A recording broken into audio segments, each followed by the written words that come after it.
Everything rises and falls on leadership. And I'm going to call it just like I see it. This board, with your help, Dr. Murphy, needs to call for the resignation of Dr. Watts immediately.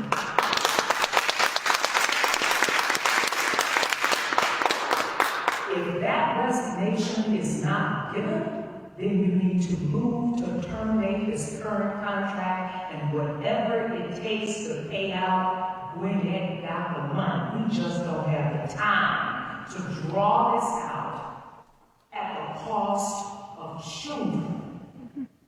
The only reason our academics are where they are is because the principals in the buildings and the teachers in the classrooms and the support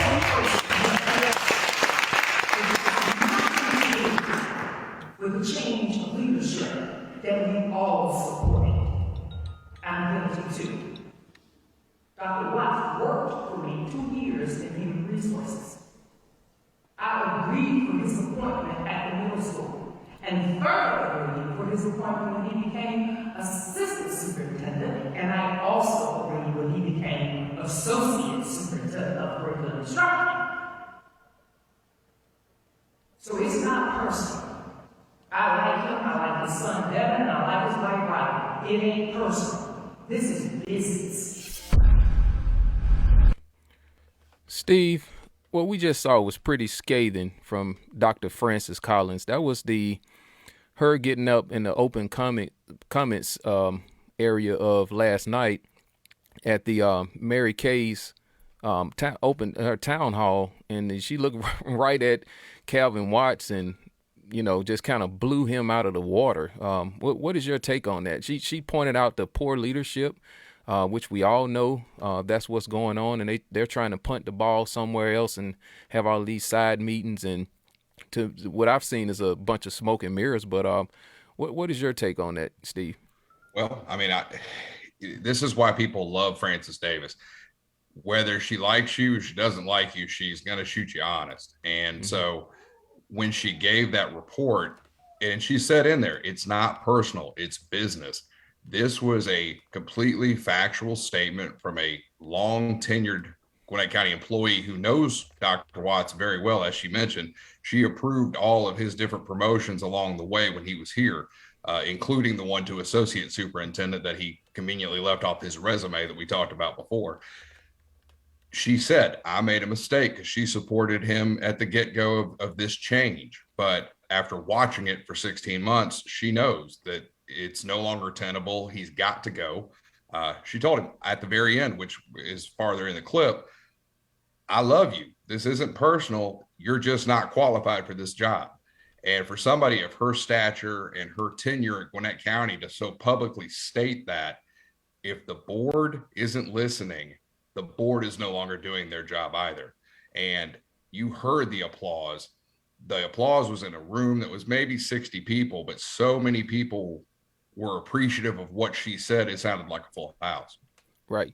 And she also mentioned that the reason why the grades are being kept up is because of the brave teachers at the schools, and the staff there have kind of, stood up, regardless of all the violence that's been going on, and they've been kind of carrying the torch right now. And the thing about Frances Davis is she's been around. She's seen the school system basically built and fortified, and right now I believe she's mortified that of all the things that she's seeing happening in our school systems right now. No doubt. It's such a complete 180 from what the system was when she was there. And she is recently retired, so it's not like she's 10 years removed. She's well aware of exactly how much has changed, how quickly. But to hear that type of reaction from people who watched the system be built into what it was, and to talk about those principals and teachers who are continuing daily to fight for these kids and educate these kids and try to keep them safe, and she knows exactly what they're going through. Let's be honest. She probably has a lot of access to speak with people at those type of levels that you and I even don't. She is hearing what we're hearing. She knows exactly how poorly this is going, and she felt the duty to come out publicly and say it. A lot of people agree with exactly what she said, but they're afraid to publicly, for whatever reason, state that this mistake has got to go. And the fact that she was willing to do that, I applaud that. I appreciate that. If she happens to see this, Dr. Davis, thank you very much for what you were willing to say. Hopefully more people will hear that and take the same level of bravery that you did to publicly come out and say enough's enough. As you said, the time for listening and learning is over. We need somebody who can hit the ground running and get this thing done. That's right. Courage is contagious.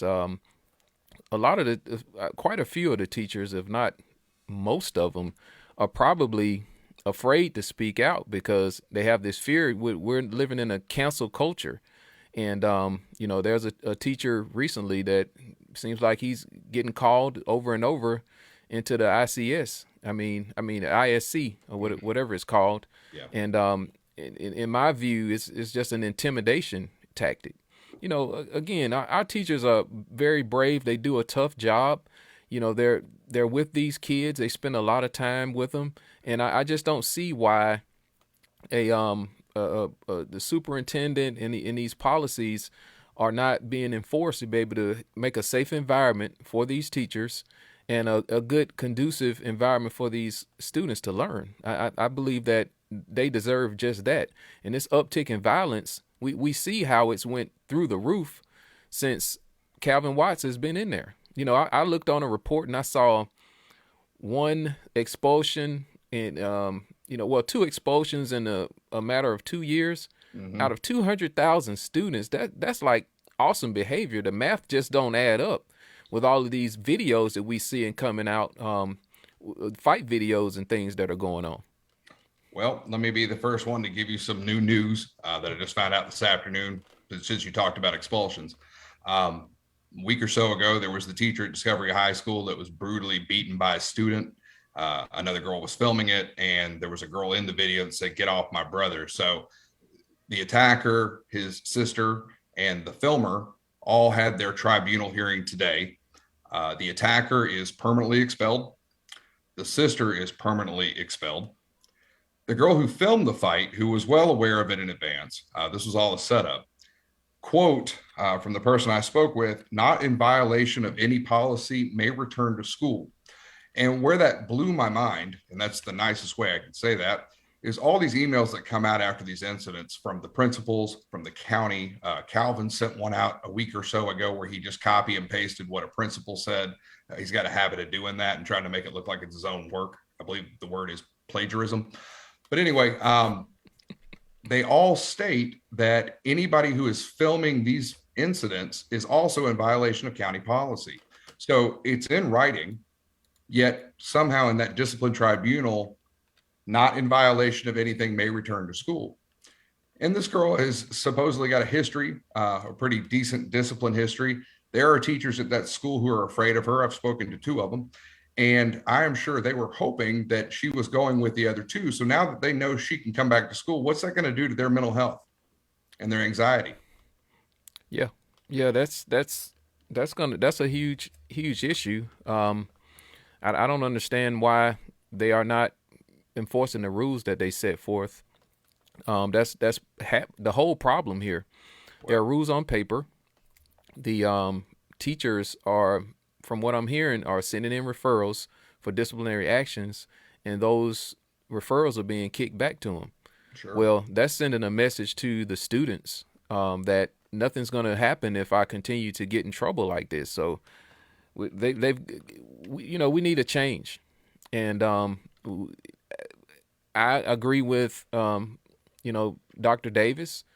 I think that she made a great suggestion that Calvin Watts should go ahead and resign, or this board should take some action and make sure this happens.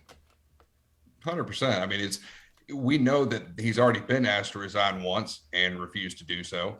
And then at that point in time, the board didn't take the initiative to let him go.